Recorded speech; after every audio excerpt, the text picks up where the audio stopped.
good fun song. We love it. We love it at the churches that I've been playing at. And it's actually on the CD that I created. I always say I created, but the Lord created it. I didn't do anything with it other than sing on it, play guitar and bass. And I have a guy on that CD. How many of you know Al Martino or know the name? Heard the name? The late Al Martino, of course. He passed away a few years ago. Al ran around with the Rat Pack, Frank Sinatra and everything like that. Crooner, basically. And older than we are. But anyway, a good old friend of mine came back to Philadelphia after playing drums for Al Martino. He was actually one of the drummers in Time when we had the band, and he was only 11 years old at the time. Child prodigy on the drums, and Al Martino saw that.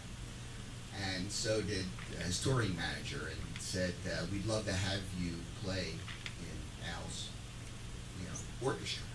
And he did. So he grew up going to school, being tutored, while playing drums for Al Martino. And hadn't seen him for so many years. And then when he heard that I was in town and recording, he says, "What, no drums?" Because I was going to put drums on the CD. I was going to use like shakers and stuff like that because I wanted it soft, personal.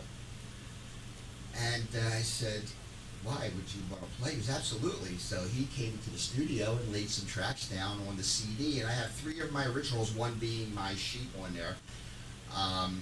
And he just laid some tracks down that I thought were amazing for not hearing the songs. He actually wrote everything down before he started playing. But I did a cover tune on there as well. And the cover tune, I put both of them on there. One I put without the drums, one I put with the drums, because he thought it was a ballad. The Heart of Worship, he thought was a ballad. When the music plays, it is about.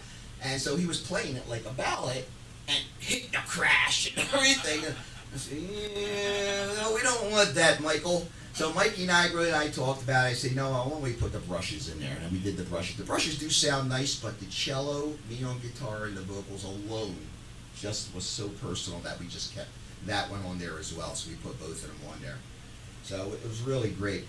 But the reason why I was talking about the reason why I sort of left the Catholic Church and went non-denominational wasn't because of I didn't want to be around priests anymore or anything like that.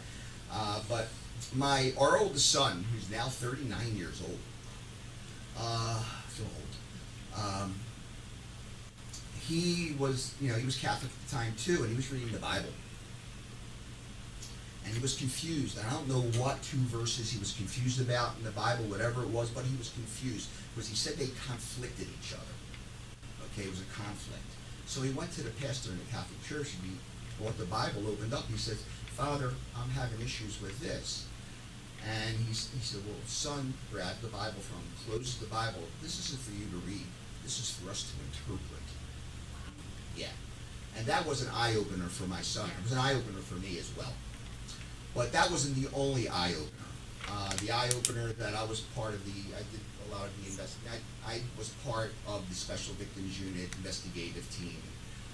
There was you've heard it was all over the United States, I'm sure, the Archdiocese of Philadelphia, child abuse and all that kind of stuff. So that soured me as well. So, of course, I just said, "Nah, bye-bye. I just can't do this anymore." And I just learned so much more from my non-denominational family. I became so much closer to Jesus Christ. I just felt him. I felt him leading me. I felt him walking me in the light. I get tears every time I talk about it. So, and I know this is the reason why I'm here today. The reason I travel and do what I do for the kids. Because they're the most important. They're our future. And if we can keep them safe as adults and teach them the right way and teach him, he's such a gentleman. I know sometimes at home you don't want to think so, right? We have 3 of our own, so I know. They can be. They can be gentlemen. They can be ladies. But I'm going to cherish this, by the way. I do it for the kids because I know they can be so much better, and this is what we do. So, how many of you like oldies, like little oldie stuff? Look at the age of us, both of us. Does the earth run?